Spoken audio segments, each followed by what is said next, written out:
Bom, eu vou fazer uma breve introdução aqui em português. Então, esse é o diálogo Sul-Norte, que o NIDES, Núcleo de Estudos Estratégicos em Desenvolvimento, Democracia e Sustentabilidade, está promovendo. Hoje eu estou aqui com a professora Hilde Heinen, que é da KU Leuven, na Bélgica. Nós vamos falar principalmente sobre desenvolvimento urbano e justiça, trazendo as questões de justiça social, justiça ambiental e também da ética do cuidado, que é um tema que a professora Hilde vem trabalhando bastante nos últimos anos. Hilde e eu, nós temos uma parceria de projetos, então nós temos trabalhado bastante juntas. Eu sou Luciana Travassos, sou professora do bacharelado em Planejamento Territorial e da pós-graduação em Planejamento e Gestão do Território, e vou conduzir essa conversa com a professora Hilde. Eu vou fazer uma pequena apresentação em inglês, a professora Hilde vai se apresentar, eu também vou me apresentar em inglês, e aí a gente vai começar o nosso diálogo, tá bem? Então vamos lá. Good morning, Professor Hilde. Good afternoon there. I would like you to introduce yourself to our attending and feel free to present what you think it's important from your background and what are your interests now. And I'm going to present myself and we start. Mm-hmm.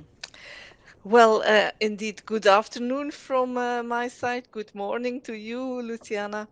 My name is Hilde Heinen. I'm a professor of architectural theory and history in the University of Leuven, which is in Belgium.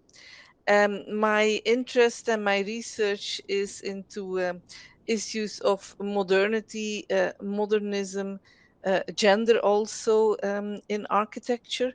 And from this perspective, I have also been involved in an educational program, Master of Human Settlements, where I teach a course on modernity and architecture of the city together with my colleague André Lux. Hence my interest overall in issues of development, in discussions of post-development, post-colonial criticism, etc.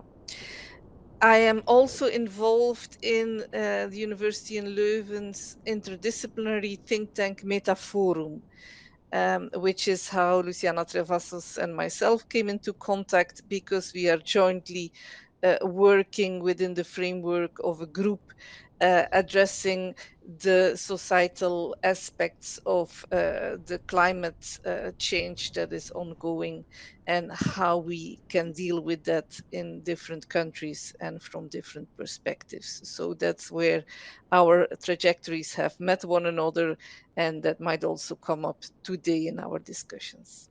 Yeah, and we hope to meet personally in the next year if everything turns right. And I'm Luciana Travassos. I'm a professor of territorial planning and territorial and management planning on graduate course at Federal University of ABC.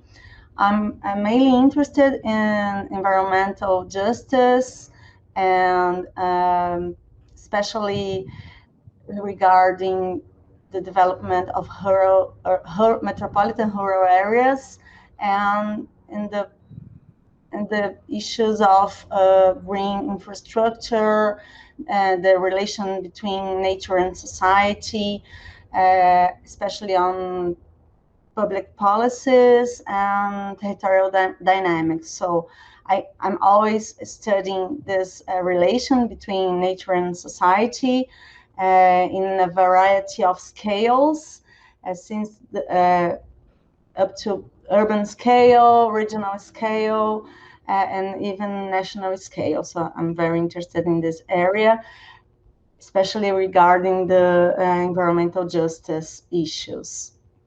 And we are going today to talk about urban development and justice. Also, we are going to to bring some ideas about social justice, environmental justice, and ethics of care regarding the urban development. And when we are talking about urban development, we are not just talking about the cities, but also the net of cities that are involved in the transformation of the spatial and the territories. So we have here 4 questions that are going to animate our dialogue, but we are going to do a very free dialogue here, and also after we are going to try to figure out an article or paper that brings on this dialogue. So Hild, I'm starting to ask you, because to hit this dialogue, I'm going to ask you, what do you think that are the main productive, technological, and financial transformation in process regarding urban development, especially regarding urban development in the first question? Okay, well, let me clarify to start with that I'm not very well geared in economical knowledge. So that means that as to financial aspects, that I cannot say that much. But what to me seems globally one of the most important issues to address is energy transition, and namely how we are going to make sure that our urban systems, but also our transportation systems, how they can be further developed, relying upon energy sources that are carbon neutral. So this transition towards more solar energy, wind energy, water-based energy sources seems to be extremely important. In Europe, this takes the form of a pressure to, on the one hand, um, make sure that our buildings become more energy neutral. Passive buildings even is the goal, meaning that they would not consume any energy for heating or cooling, which is very ambitious. And on the other hand, the patterns of mobility, of course, it seems that transportation is still growing, and there is a huge energy consumption in transportation. Um, on the one hand, that is addressed by indeed making the switch, the shift to electrical cars. That is in Europe now clearly the policy and will be rolled out over the next decade or so. So in 10 years' time, there will be many electrical cars on the roads. On the other hand, of course, and that's where our discipline comes in terms of urban development, it's very important how people, how the settlement patterns are further growing or possibly shrinking. Because in a country like Belgium, we have a lot of um, low density suburban developments, where that are car based, where people need to rely on cars, where you almost cannot organize public transport because the density is so low. And so this pattern, I think, is very detrimental for this energy transition, and for other reasons of sustainability. It consumes a lot of land also. So in Europe, I think it's very important to also address issues of density, issues of how to organize mobility. And these are, for me, important transformations that are ongoing and that are indeed impacting urban development. Um, so that would be my first answer to the question. There are, of course, other aspects, but I think this energy transition, trying to avoid further greenhouse gases to be out there in the atmosphere in order to counter the effects of climate change. Um, I think that's one of the main things that is ongoing right now. Let me ask you something in this way, because we have the impression here in Brazil that the European cities, they are very dense, more dense than our cities, and this suburban urban sprawl is more related to American cities. So do you think that it's something that changed on these years, that in the from a more dense urban sprawl to a more to a less dense urban sprawl in European cities?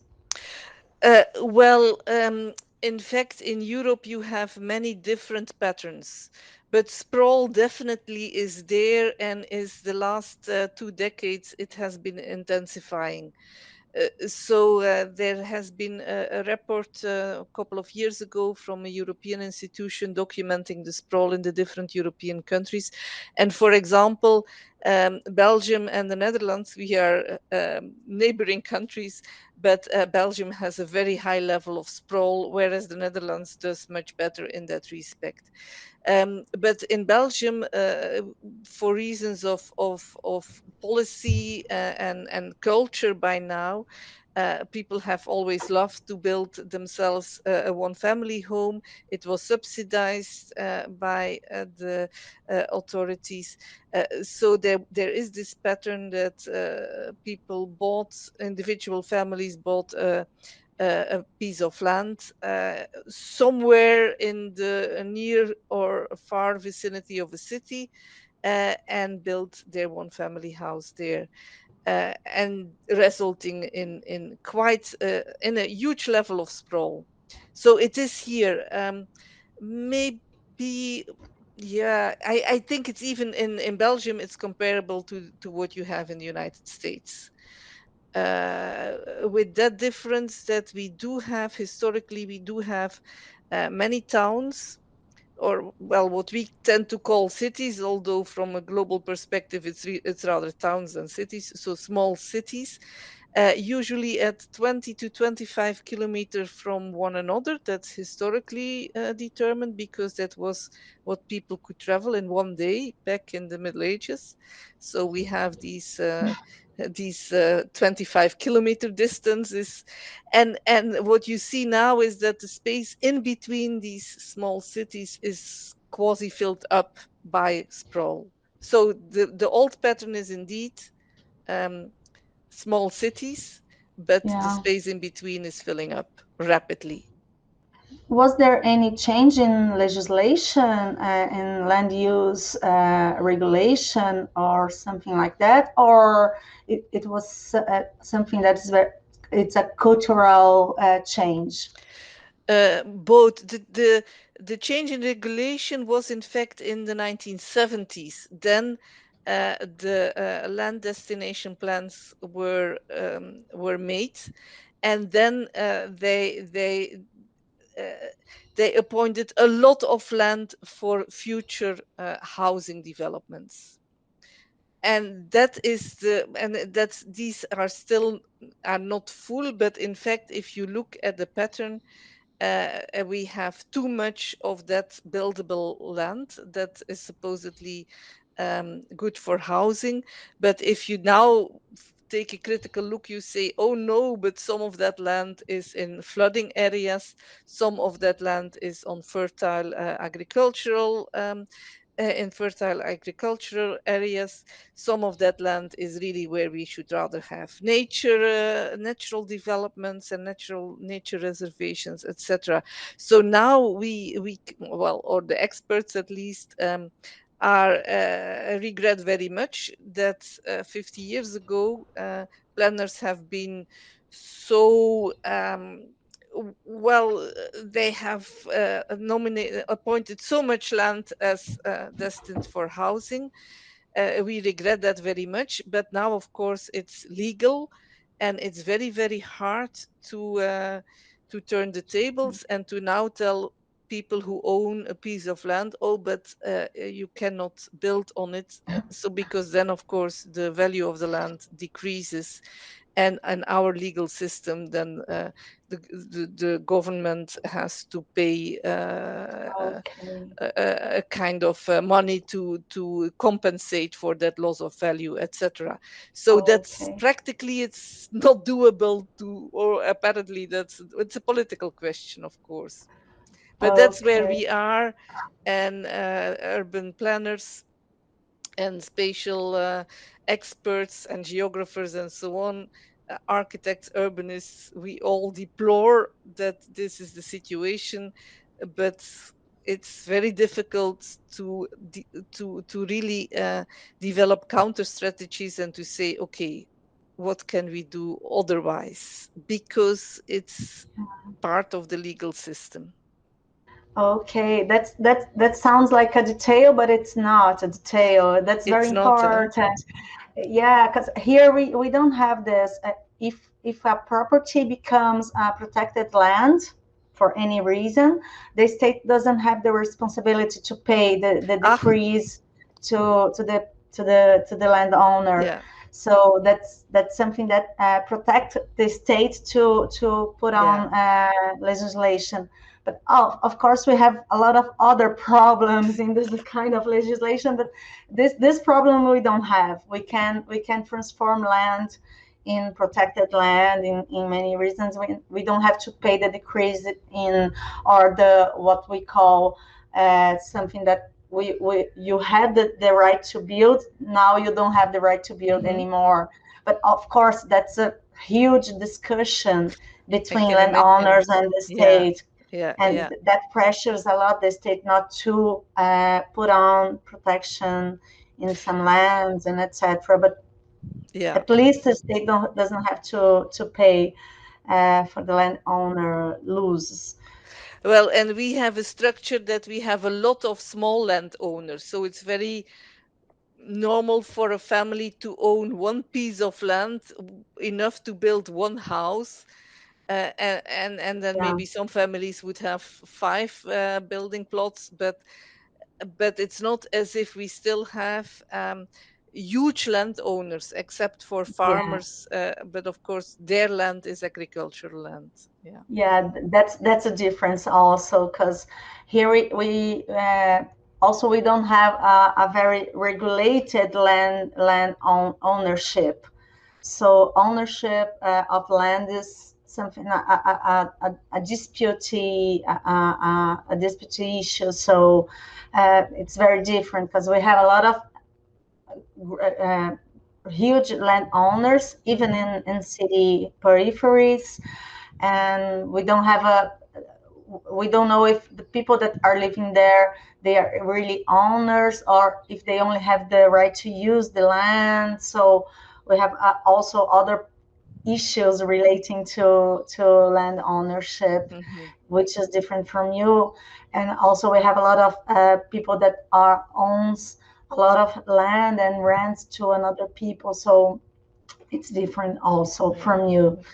Here, I would say in this regard that you were talking about, that we have the agenda of Compact City and the agenda of what we call TOD, that we in our field of studies called TOD, it's transport oriented development.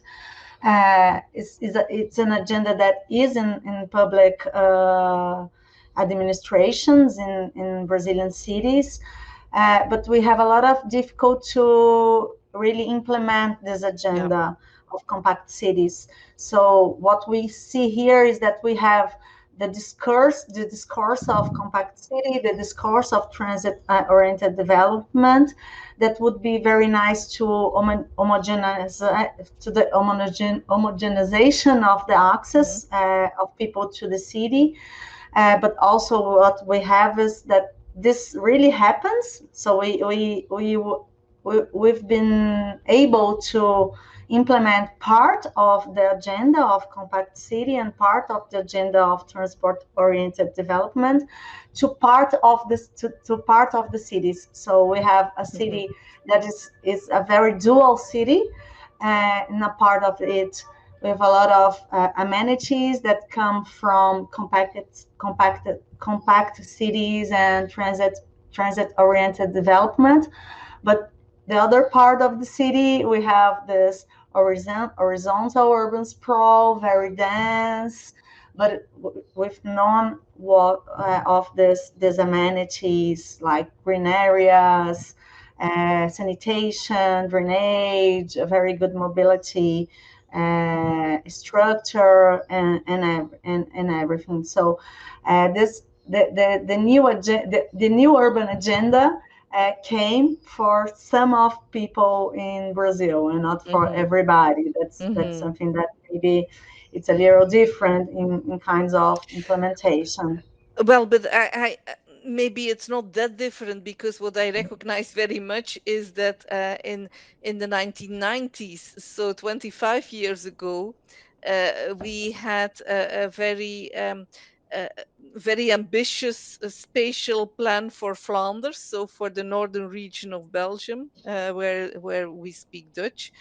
For that region, we had a very ambitious spatial plan, which also was about compact cities and protecting the open spaces, and so that you would have more land for nature and for the open space, and that you would have a clearer differentiations between the really urban areas and the more rural countryside regions. So that was the whole idea.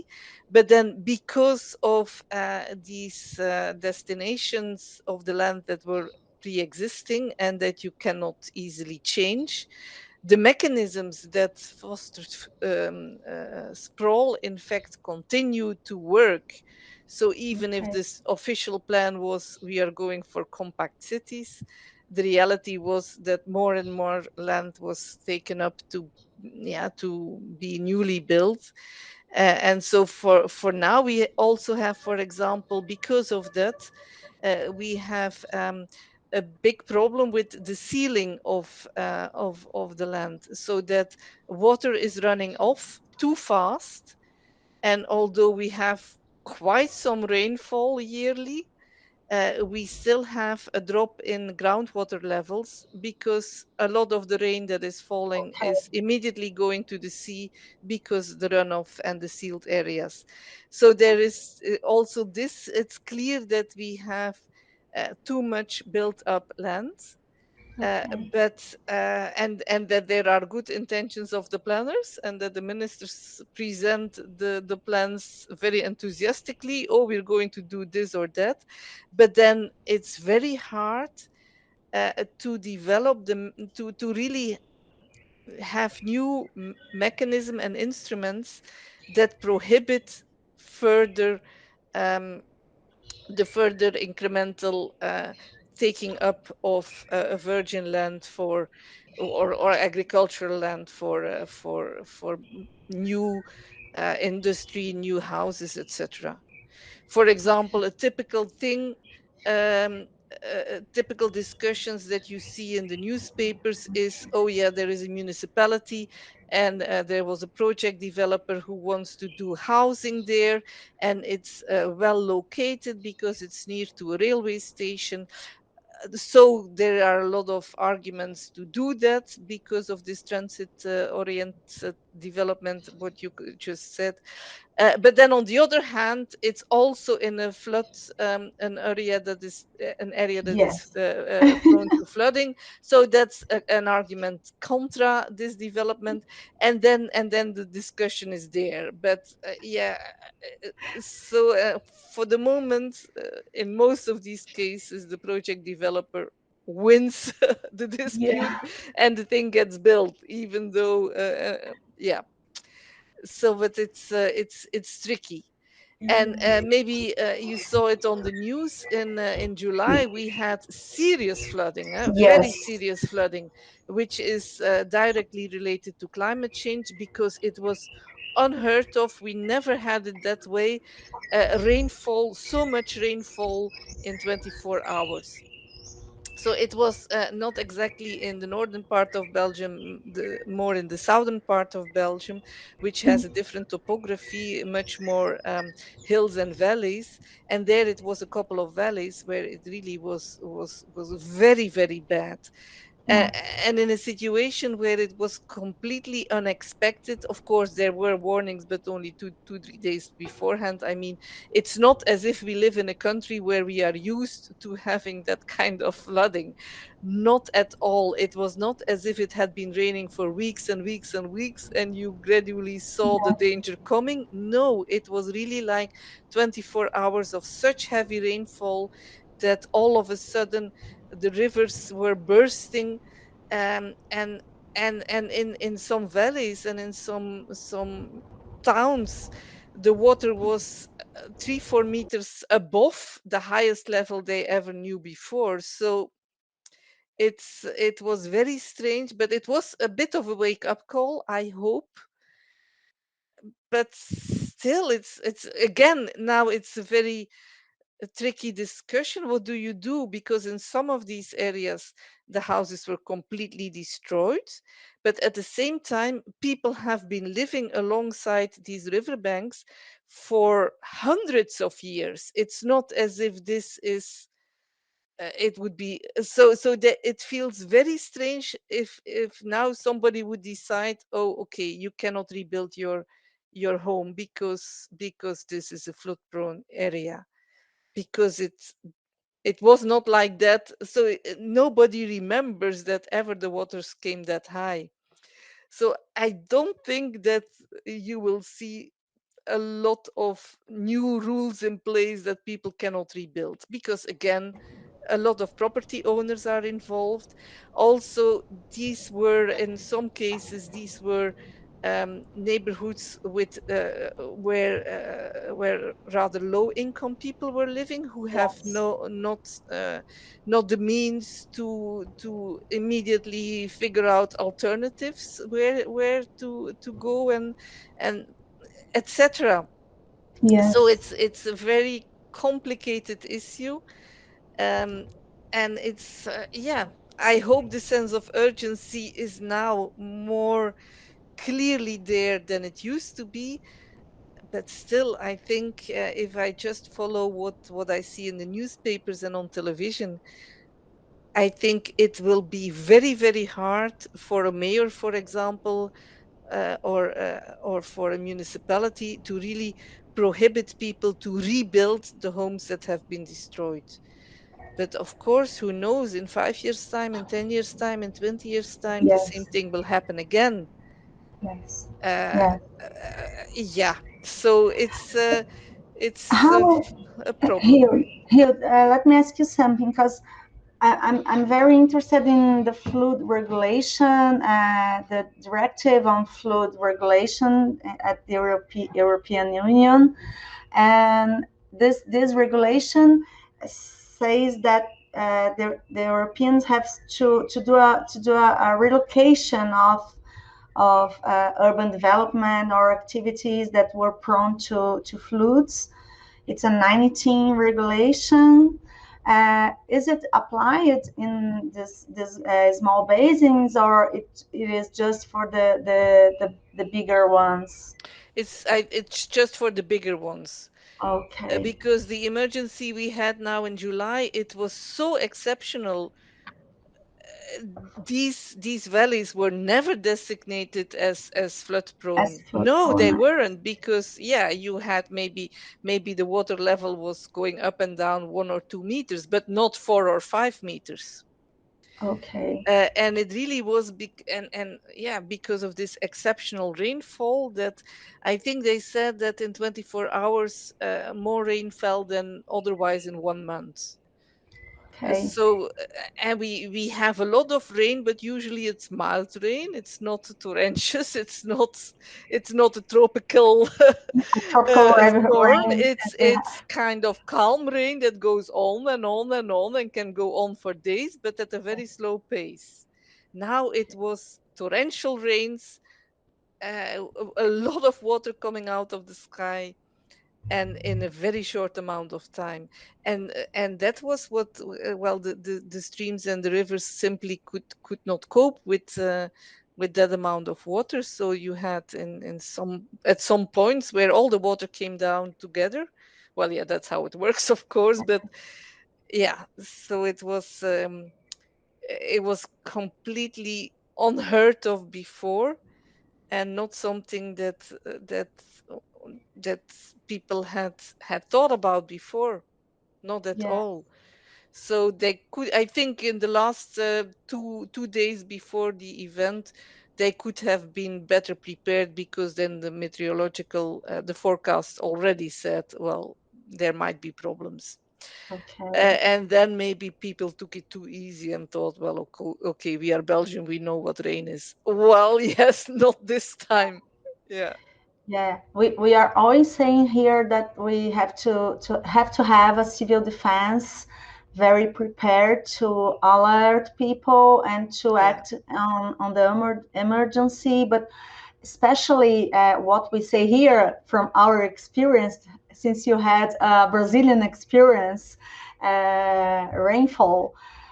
We have these rains. They are very common here in Brazil, and here in São Paulo they affect a lot of residential areas, and especially low income residential areas. Mhm.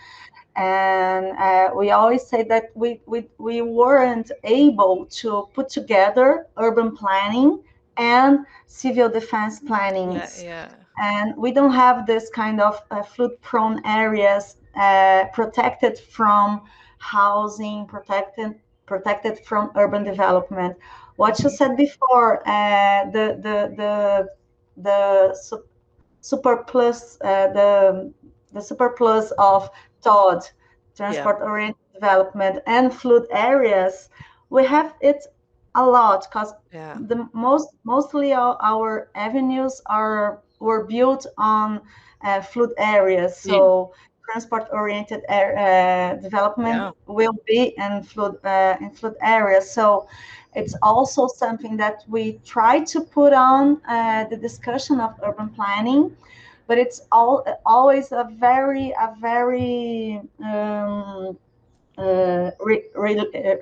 relegated issue. They always say, no, the avenues are there, so we have to put on Yeah. some infrastructure, and we are going to build drainage infrastructure sufficient Yeah. uh, to avoid the floods. But we are always saying, and climate change is here to say it out loud, that Yeah. the infrastructure, they will not be enough. They will never be enough, because Hmm. the floods are going always to happen, even if they are small ones or bigger ones. If you are in a flood prone area, the flood is going to happen. So what we are going to put on these impacted areas? So, and then there was also, it's a bit on the level of the anecdote, but it's at the same time very telling.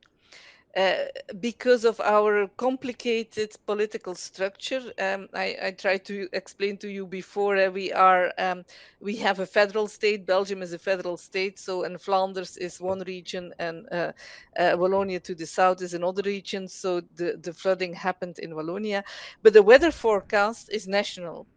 And Okay. that means that the weather forecasters, they can tell us that it will be raining, but they cannot use the term flooding, because flood protection is regional affair. It's a regional responsibility. So that means that the Belgian forecaster cannot say that they expect flooding in the south of the country, Oh, because flooding is not their responsibility. The rain is their responsibility. But as of the moment that the rain touches the ground, it's another institution's possibility, responsibility. So that's well, some people, according to some people, this was one of the reasons why the municipalities and the civil defense was not that well prepared, because they had heard that a lot of rain was coming, but nobody had used the word flooding, oh so my they God. were surprised. And on the other hand, the weather forecasters say, yeah, but we are forbidden to use the word flooding because that's not our responsibility. I don't. Oh my So this is the God. kind of political. Just to say, a colleague of mine. Uh, told the newspapers, well, a kind of emergency and a disaster, it's never simply a natural disaster. It's always a combination of a natural phenomenon like Yes. this exceptional rainfall, but then together with infrastructural things, indeed houses being built on places which are risky, and then of course also the institutional arrangements you have in place in order, for example, to make sure that the people leave the houses because before they are flooding, rather than afterwards. So it's a combination of three things: a natural phenomenon, infrastructure that is in the wrong place, and Institutional. then the preparedness in terms of your civil defense and how people can react, and how good you are in these emergency plans, etc. And it's a Uh, combination of these three things, that it's never just nature that causes yeah. the disaster. It's the combination. Yeah, here in Brazil, we say that we have in your second dimension, we have two dimensions. It happens because of the infrastructure and because of the lack of Yeah. infrastructure. Both things happen here because when we have this kind of rainfalls here, we have the floods on infrastructured areas, commonly because of our streams are very are channelized with a very high velocity, so the water comes too fast, what we call downhills, and at the hills we have no infrastructure and we have a lot of landslides, Hmm. which is the main cause of deaths. The landslides are the main cause of deaths when we have this kind of rainfall that you had this year. It happens especially when we have like 1 week of small rainfalls, and then we have a very huge rainfalls when Yeah, the yeah. soil is very wet, and then comes the heavy rainfalls and everything comes Hmm. down. This is we had a kind of a tragic situation in 2011, especially in Rio de Janeiro. And after that, we were able to put on. That's something that maybe you could be a very optimist to maybe to that the legislation advances when we have something like that. Hmm. We were able to build a national policy to disasters, Hmm. uh, with the responsibility to the states and municipalities, a shared responsibility to forecast, to alert, to emergency, and Hmm. also trying to change some laws, especially land use laws and everything. So we are walking to something more articulated between the land use legislation and civil defense legislation. We are far away of achieving something very good on this way, but we are aware that we have to do that, Hmm.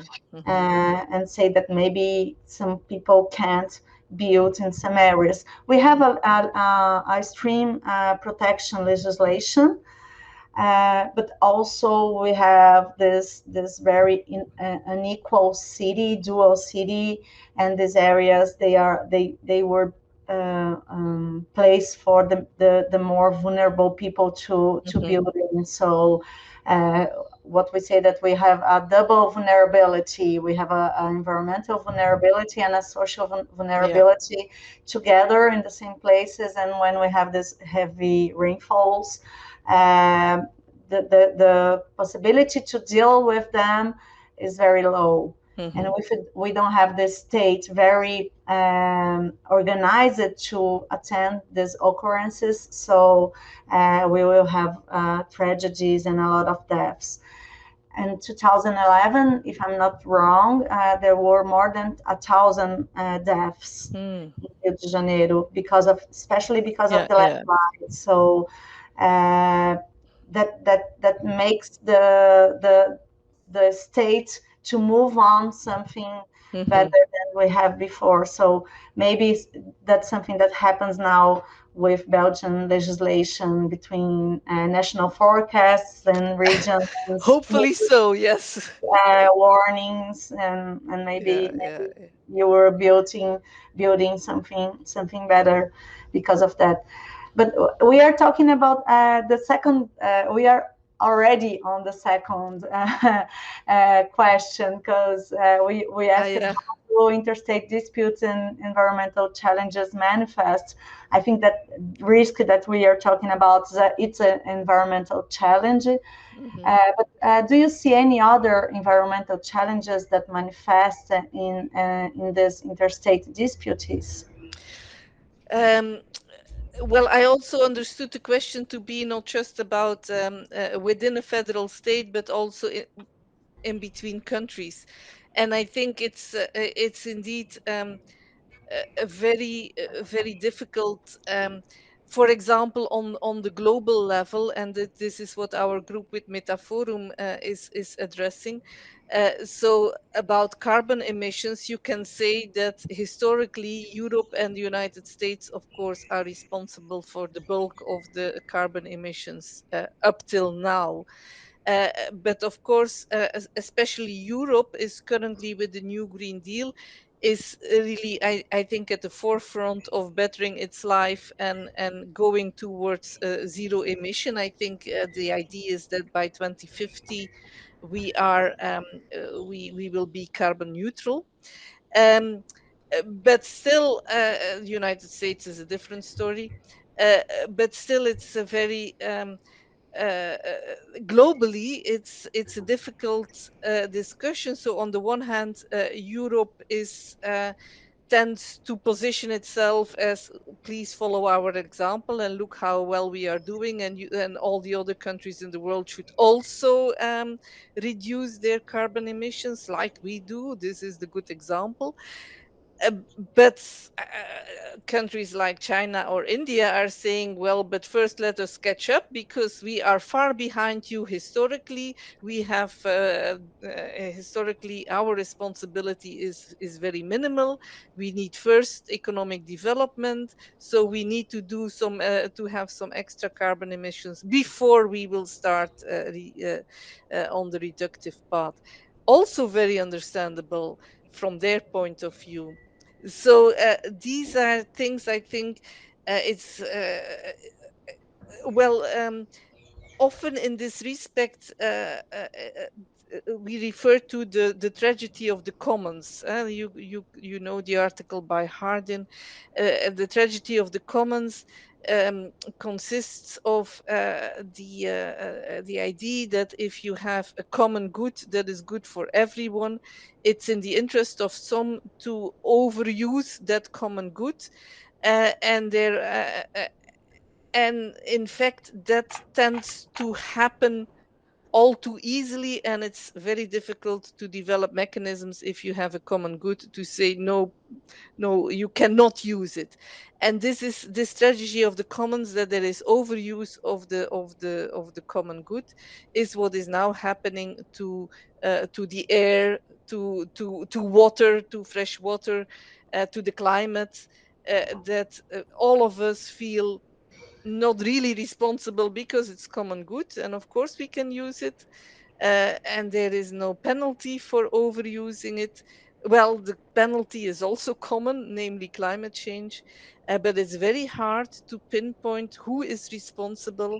And so you have all these agreements. Well, of course, it's a good thing that at least there is the Paris Agreement, and there will be Glasgow, and there is an effort from the United Nations and this IPCC, the climate change panel, and so on. It's to be applauded that it exists. But at the same time, you see that it's very hard to implement, and that in many countries, the promise towards the UN and the Paris Climate Agreement is one thing, and the reality on the ground is another thing. And Yeah. that we see playing out here in Belgium, absolutely, between political parties. In fact, the dividing lines are about how strict do we want to stick to the Paris Agreement, and how good will we follow the European Green Deal, and how can we cheat and maybe do less than our part. And yeah, that's a political issue right now. Yeah, I'm a little afraid. I don't know if I will be able to put on my frightening in English, but I'm a little afraid about all this carbon protection regulation. The effects of this carbon protection regulations in Europe or other countries, in peripheral countries, what it will be the effect of that, because we know we have this as we have dual cities, we also have dual activities, dual organizations of business, etc. And I keep thinking, how are we going to do the transition without the global financing? Yeah. Because you saw the funds that were built on Paris agreement, they are just like, they are not filled with 1% of the resources that Oh we my need God. to do the transition to the other countries. So I think that the walls of the carbon emissions, they will bring a lot of transition inside the walls, and a lot of investments inside the walls, because Europe to get to a carbon zero, will have to invest a lot in your transition, and that will diminish the capacity of investing in transition in another countries. So how can we do that? We don't have the money to do the transition. If our state is very diminished, the whole of the state is being very diminished through all these years, and we don't have investments from other countries or for the global funds. And so how these countries in Africa, in Asia, in Latin America will do the same transition that the central countries are doing? I'm very worried about this, because yes, we will be able to export a carbon zero meat to to Europe. Some of our meat activities will be able to do that, but some are not going to be. And how are we going to do this transition if Well, we are only talking about market share and not yeah. about something that's really a shared responsibility to the world? But I don't know. the experience with COVID is very telling there, and it goes both ways. On the one hand, I thought it was fantastic that the technological advancement, we had vaccines very, very fast, Yes. faster than anyone predicted beforehand, because there was a massive investment in this research. And then you also had a well-intentioned COVAX scheme. Uh, but what happens? Me first, me first, me first, America first, Europe first, Israel first, etc. So there was this kind of egoistical reflex. And at the same time, we are, well, the people who know, and what we see happening now, as long as not everyone is protected across the globe, you will have the development of new variants that then will again threat also the central countries, as you call them. So it's, I think, this solidarity among nation states, among countries, is absolutely necessary, because, and COVID is in that sense similar to climate change, that it's a global Yes. threat. It's not something that you can address only on a local level. um, so I think it gives us it teaches us that we need to take these global mechanisms seriously. We need to indeed share the responsibility and help each other out in fighting these phenomena, because if in one half of the world climate change is, or well, the carbon emissions are allowed to go rampart, and in another part of the world they are not, well, climate change is still worsening. Yes. So there is, and it's similarly to the COVID situation. But the very difficult thing, I think, which is really something that we run into, is that um, all these mechanisms, as well, the mechanism with which climate change happens, or a pandemic happens, it's complicated. You need to be well educated and to understand what is happening, and also the mechanisms that then institutions develop to counter these phenomena. They are also very complicated. For example, now, as well informed as I am, I cannot really explain to you how we have in Europe this ETS, the emission trading system. Yeah, um, I know. I'm aware of it.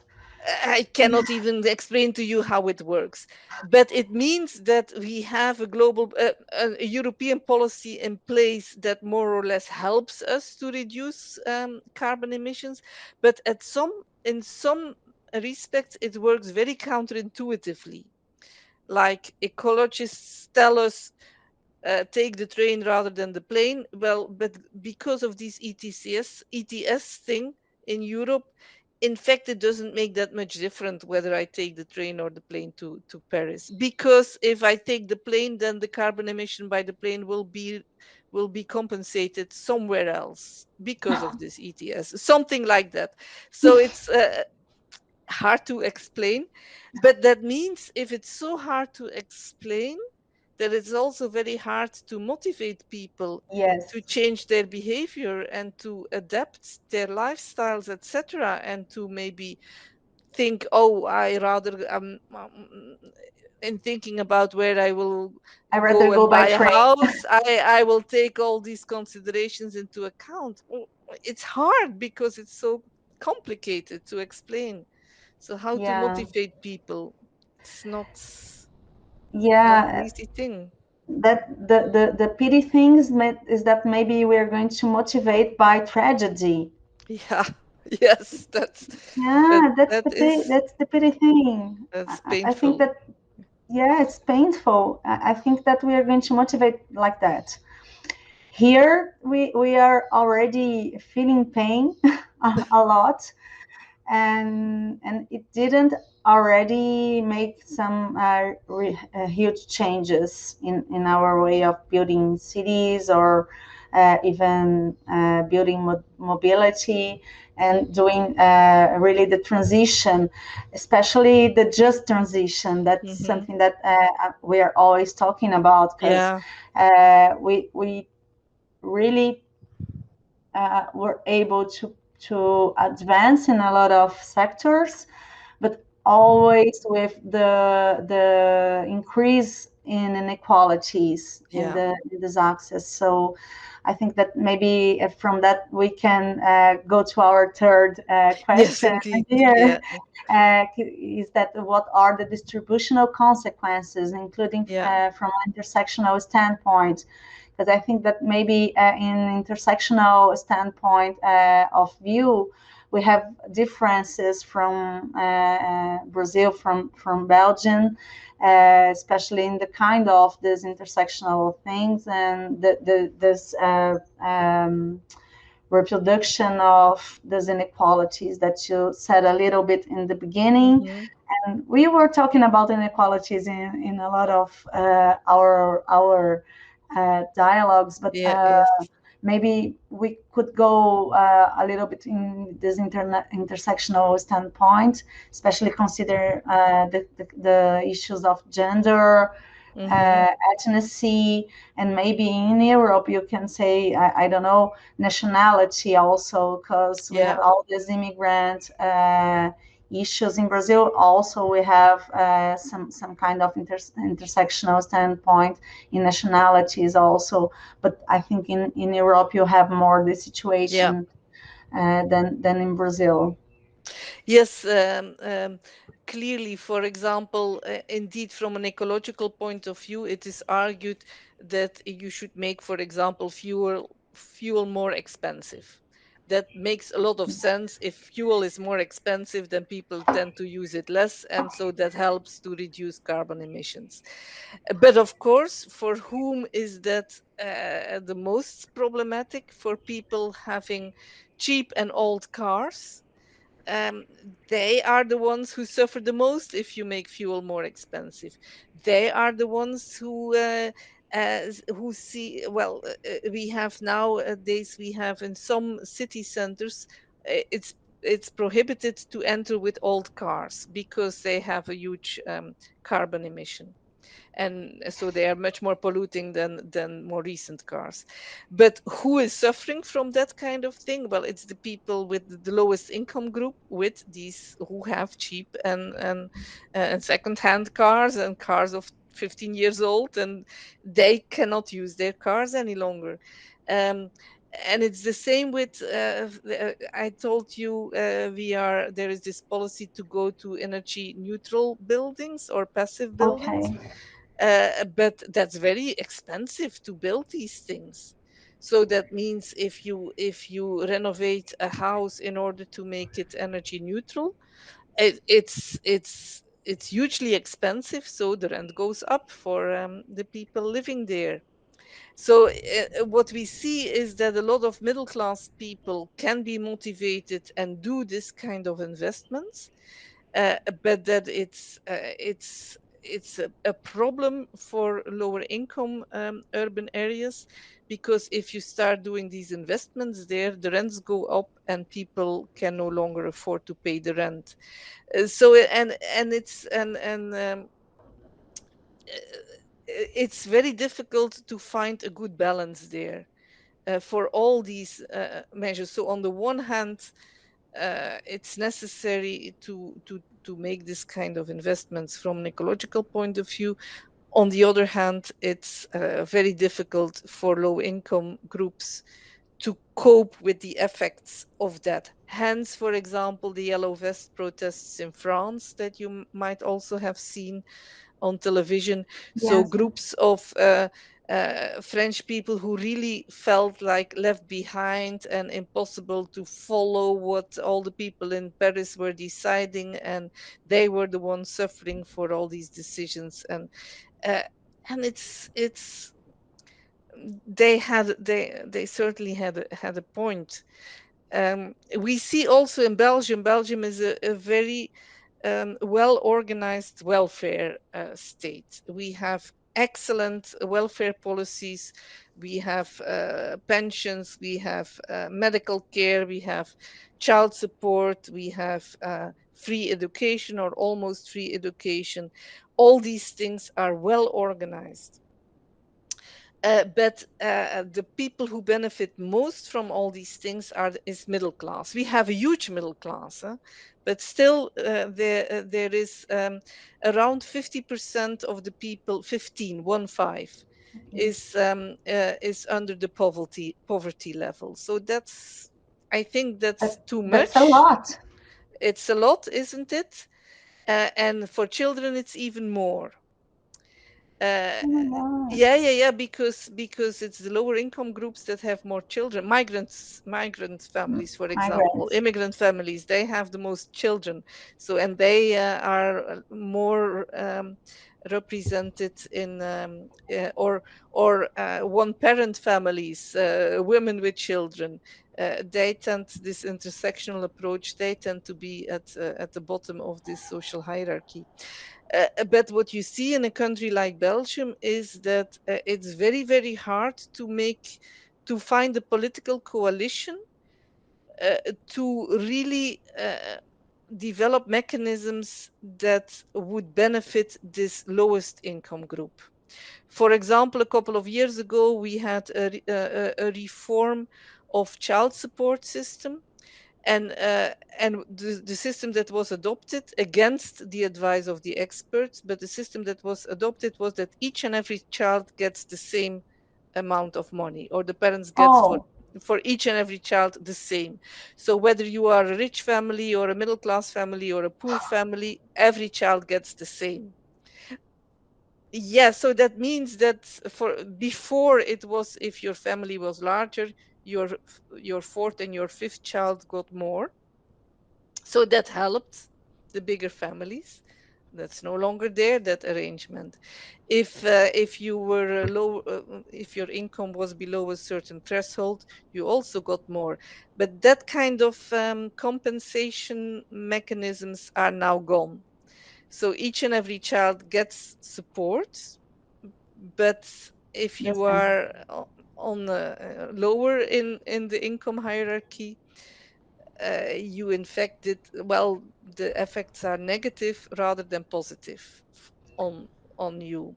So, and that is because the largest political party in Belgium is, well, we tend towards the right hand side, right wing rather than left wing, and this middle class is so enormous that, yeah, they Yeah, make up the vote. and okay. uh, and so that's it's not dramatic, eh? I mean, well, it is dramatic in many ways, but it's not as if people are forced to live on the street.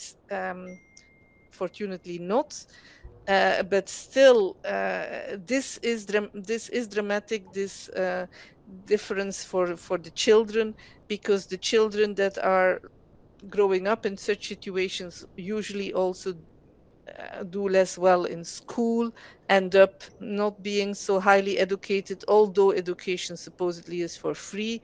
But there are a lot of, not supposedly it is for free, but there are a lot of cultural factors and social factors that play a role. So it's not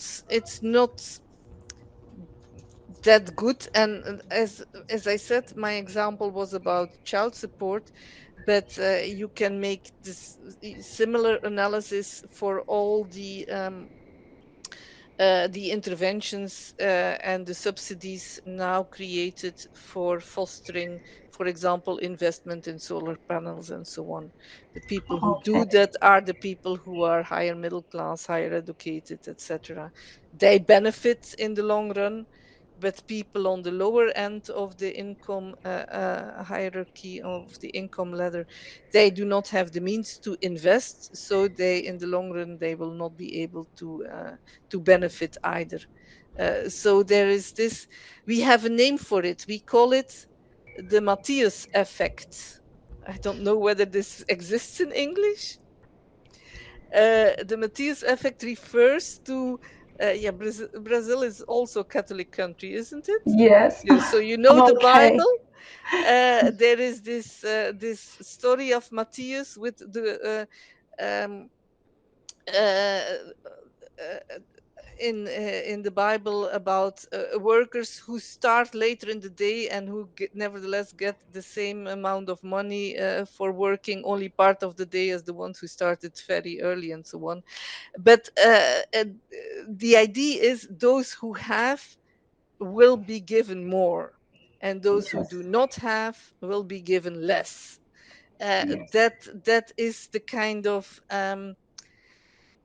mechanism that happens a lot in our system, also because it's so complicated that a lot of people who are not so well educated, for example, do not understand what they are entitled to.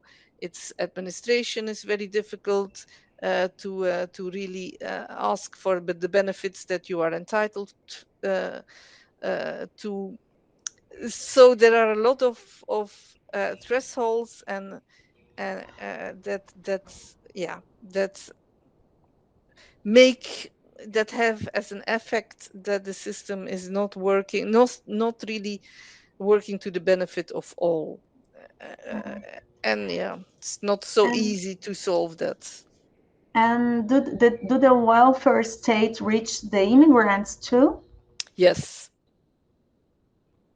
Yes, definitely. But that is at the same time a reason why it's difficult to have more benevolent policies. Like, for example, social housing. We do have social housing, which is very affordable and very good, but it's only 6% of the housing stock. Okay. Now, there is an overrepresentation of immigrant families there in the social housing. And the effect is that politically, it's almost impossible. It is impossible currently to really uh, um, effectuate a policy that would build more social housing than we already have. Because this huge middle class thinks, oh, yeah, but it's not for the likes of us, it's for these immigrant people. And yeah, I don't. I don't feel like What they do I should have be to do pampered with it? more. Yeah, they feel that immigrant people are pampered, and hence they do resist the further extension of welfare policies Welfare towards policies. children and families and immigrant families. So that's the complicated situation that if immigrant families and children are seen to benefit a lot, I think Okay. in the long run it's very good for overall. It's very, very good that because they are integrated and they will become well educated, etc. Uh, I think that should be applauded, but there is a kind of yeah, flip side to that, that then some people feel like, oh, but why can they benefit so much? Yeah, so Okay. it's a tension that really uh, is responsible for the fact that we have now a very strong right wing in Belgium. That has to do with that kind of situation. And so, from my point of view, I think it's a shame that we do not invest more in social housing, because 6%. If I told you that the amount of poverty is 15%, so Yes. the 6% social housing is not. It's not It should enough be at to. least the double. Yeah, Yeah, not enough. in terms of absolute numbers, it's not very much. It If you say isn't. that you just have to do like a million houses, what is it? Not a million houses, 15% or 70% is No, it's something like like 200,000 or something. But 200,000. But then, Yes. from an ecological point of view, we should not build more, because Okay, we have you have these more houses. than five Yes. million houses for less than 5 million households. So we already have Oh, okay. a lot of houses. A lot of people Belgium have two homes. Yeah, Belgium is becoming every time more similar from Brazil. yeah, you see, yeah. We are getting very close here because we have the same. We have a lot of houses that are empty, and our regulation is not so rigid as yours. You have a very stricted regulation to have another house, a second house, etc. And here in São Paulo, for example, we have a landowner that owns 10,000 houses that rents, Hmm. that are rented, are Yeah. rented. You don't have this kind of situation there. No, no, It's no. almost impossible to have a lot of Yeah, houses. yeah, that is. Although there are real estate companies now that are building up their portfolios, but it's much more common that people have one or two homes, maybe two, because currently it's seen as an attractive way of investing money, Okay. because yeah, the stock market is not doing so well. So, and in Belgium, um, buildings have always been traditionally it's seen as good investments. So that is common, but I think we have like 70% of the people own the house they are living in, or they're 70. 70, yeah. So the other 30% are renters, but that means they have to rent from someone. So Yes, yeah. yes. We had a lot of owners that were living in their houses here, but we are seeing a shift in this number now. The rental people are getting higher as the financial market is approaching the real estate market. Yeah. This combination of financial market and real estate markets is changing a lot of this pattern of having a house or renting a house. Even in São Paulo, in Brazil, we always say that we have a logic of the own house, and now this logic is a little bit different Yeah. from it was before.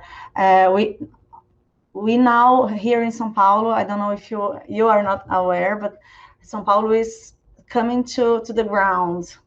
We have a lot of demolitions and a lot of new buildings being built, all of them in financial markets. We don't know who are going to buy these buildings because they are almost all of them are being built in the central areas, in the high classes areas, and they are very expensive, like 20,000 reais for each meter, a square meter. It's a lot of money. It's like, I don't know, like if we share almost 500 euros or 5,000 or 4,000 euros the square meter. That's a lot. It's a lot of money, and we don't know who are going to buy that. And the city is being transformed by this building. The central city is being transformed by these buildings. At the same time, we have this huge urban sprawl because the gentrification process is still going on, and a lot.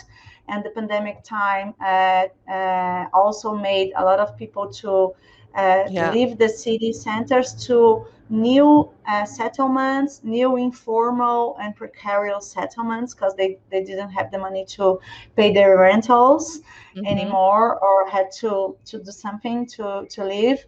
And then there are a lot of we don't have the numbers right now, but we know that there were a lot of new informal settlements in São Paulo with the pandemics. So I don't know how we are going to deal with it in a short time period, because we will have this transformed city to high classes and It seems high like a classes. bubble city. Yes, I think That's so. very risky. Yeah. Some people are saying about this, it's a bubble, and maybe it's a bubble because I don't know if this houses are going to are being bought by immobiliar real estate funds. But even if they are, well, then they still need an income from them, so then they need to be rented out, and if nobody can pay the rent, it's exactly.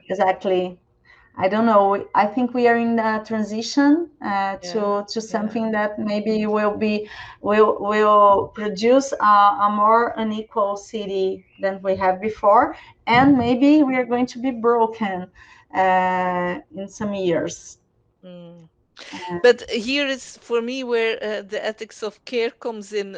We mentioned the term in the very beginning of our conversation, but I think for both you and me, our concerns are on the one hand about the planet and climate change, and we should include biodiversity and fresh water and all these things that really are part of what supports us as humankind. So I think the ethics of care is addressing on the one hand ecological issues, and on the other hand these issues of equity and distribution and fair distribution. And it's very hard, I think. For me, I absolutely subscribe to this ethics of care, but it's very hard to translate that into a viable policies and Yes. viable guidelines of, well, how to apply it legally and in terms of political arrangements and coalitions, because yeah, I think as well Brazil as Belgium, and we have also seen this in previous conversations. In both our countries, there is a capitalist logic that is underlying the whole political and legal system, and it I think capitalism works well in certain ways. For example, for advancing technological development, and for indeed apparently the free market in many circumstances works well, for example for making sure that production and consumption are balanced out and so on.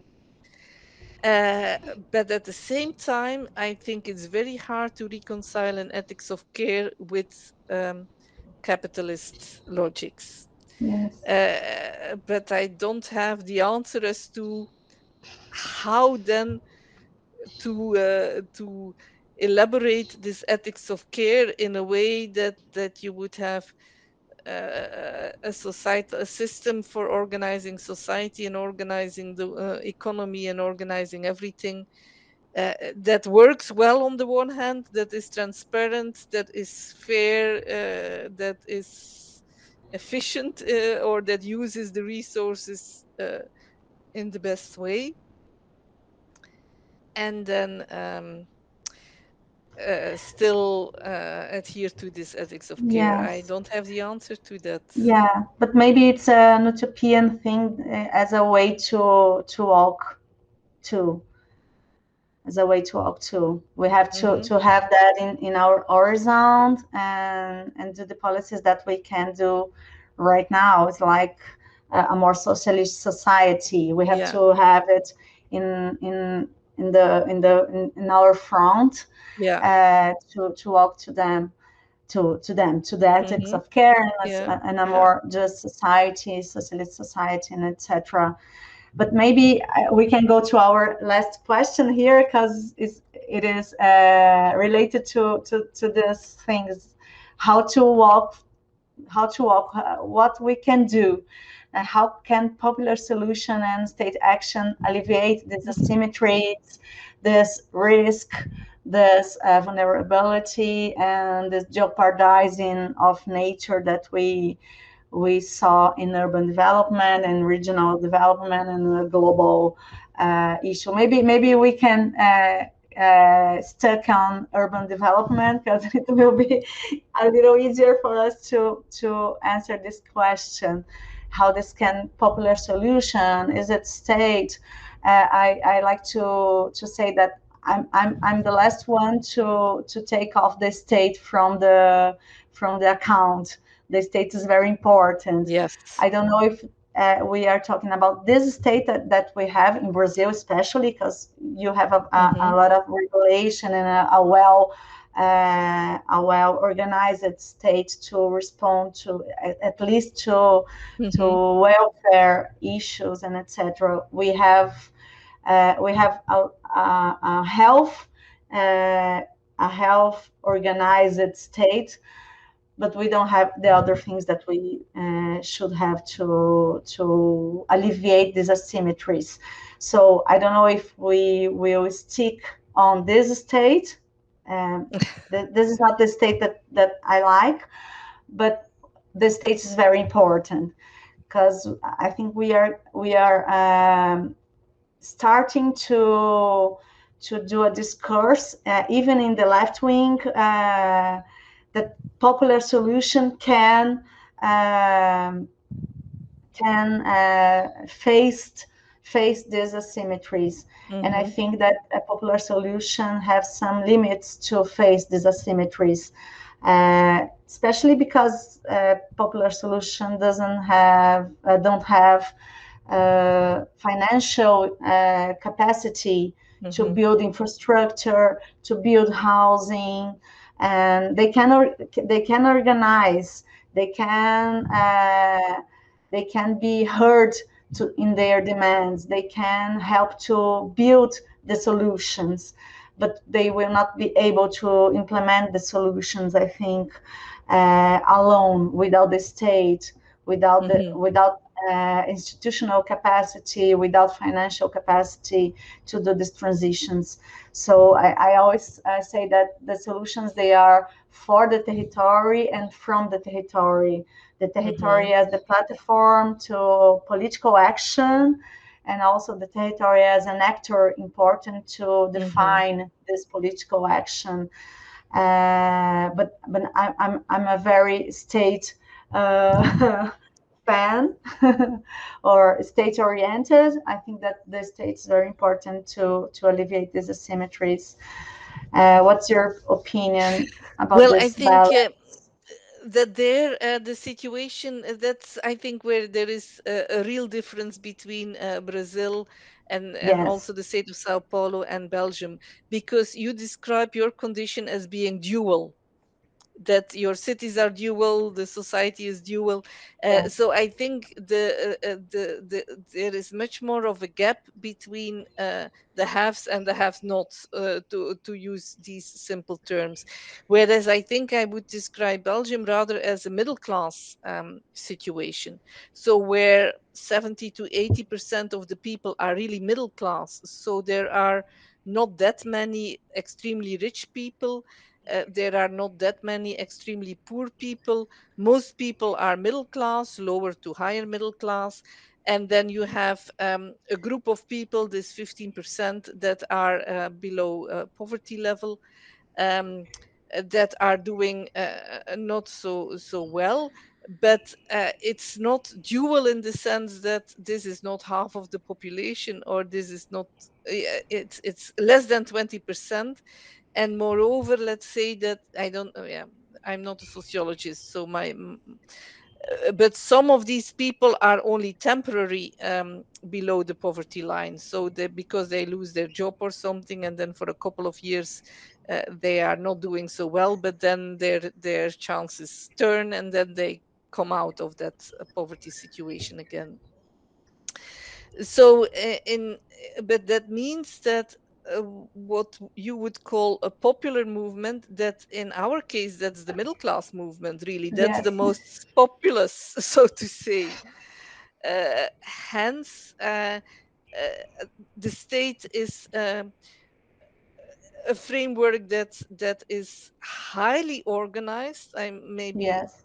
too well organized, or the organization is very complex to take into account all these balances, and the situation in Belgium between people with different languages. I would not even call them different ethnicities, but Dutch speaking and French speaking, it's not a different ethnicity, but it's a different sensibility and a different community almost. Uh, so and then we have Brussels in the midst, which is bilingual and more francophone than Dutch speaking people, but many more people coming in from elsewhere, and not having French or Dutch as their first language. So Brussels is a cosmopolitan city in the midst of these more homogeneous. And that reality is well covered by all this, by the state organization, but which has made itself very complex by always adjusting.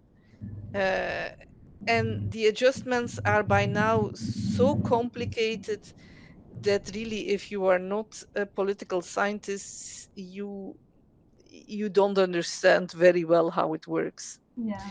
And that means that, for example, in emergency situations, that you have this tension between the federal national level and the local level and things like that. But still, I think that, for example, for the COVID situation, the whole setup of vaccination centers and so on, that worked quite well. So the state has a capacity to answer to emergencies. It certainly has that capacity. It's also part of the European Union, and to my surprise, the European Union is really functioning well, at least with respect to this challenge of climate change. The New Green Deal, I think, it's it's quite a thing that, at least on that level, we got there. So I'm optimistic, but at the same time, the EU is not popular. I mean, it's a lot of people have the feeling that EU is a kind of authority far, far away, at a huge distance from people's life. And these are bureaucrats that are making all these kind of weird decisions that, as a simple fellow, you don't understand, but have to live with. So that is a kind of uh, dominant Danger. image. Yeah. So on the one hand, they are doing fantastic work, and on the other hand, they are not popular. Yeah. So Okay. that's a tension, where you see that. Yeah, it's again, it's not easy to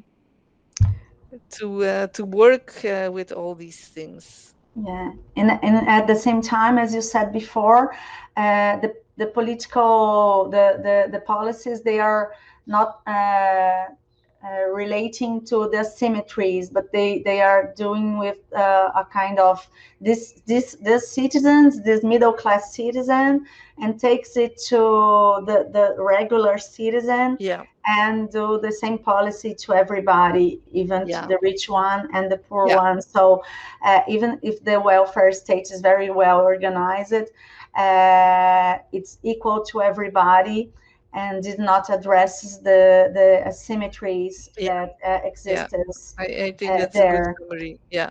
Yeah. Yeah. Yeah. Yeah. Yeah. Yeah.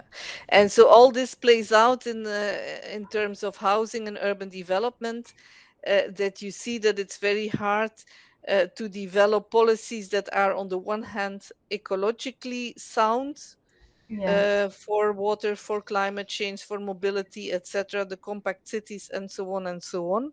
All these things that we know by now that we should do. And on the other hand,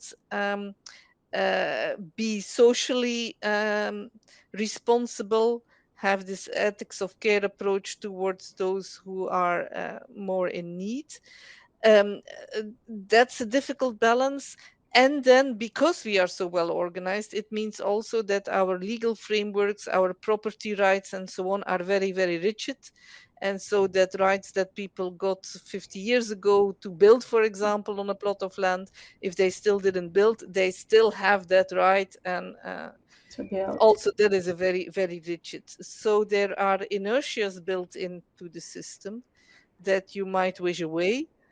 um, but yes, that's what we need to work with here in our context. Yeah, and on the other hand, we here have all this agenda. We have to do this transition that you are already are doing. We have to do these transitions, but we don't have uh, now. We have every time more a reduced institutional capacity, the diminishing of the state role in Hmm. Brazil in all the levels. And then we are in a trick situation. How are we going to do these transitions, even if the Hmm. agenda is here, to everybody, Yeah. reducing the asymmetries and doing the transition without financial capacities? We in Brazil, we are not. We are in the middle class of financial capacity, in the Hmm. world middle class of financial capacity, but with a lot of inequalities. Hmm. So if the state is not going to be the actor to do a more distributional policy, who is going to be? Who is going to? Yeah, indeed. So That's our point here. Okay, Luciana, I don't think we solved the problems of the world, but maybe No. we articulated them a bit better. Yeah, than it was a before. very good dialogue, Hild. I appreciated a lot to hear from you, and I'd like to thank you very much for your It was time and disponibility to talk to us. And well, we have a lot of work to do together. indeed, indeed. Thanks a lot. It was a very good opportunity, and I really enjoyed. And I'm really looking forward to being able finally to talk to you in person also, and Yeah, hopefully, I'm optimistic that I'm on yes, May I'm going to be in yeah, Belgium. yeah. Let's cross our fingers. Yes. Thank you, Hild. Thank you, everybody that's listening to this dialogue. We like to thank you very much for the attendance. Bye Okay, bye. bye.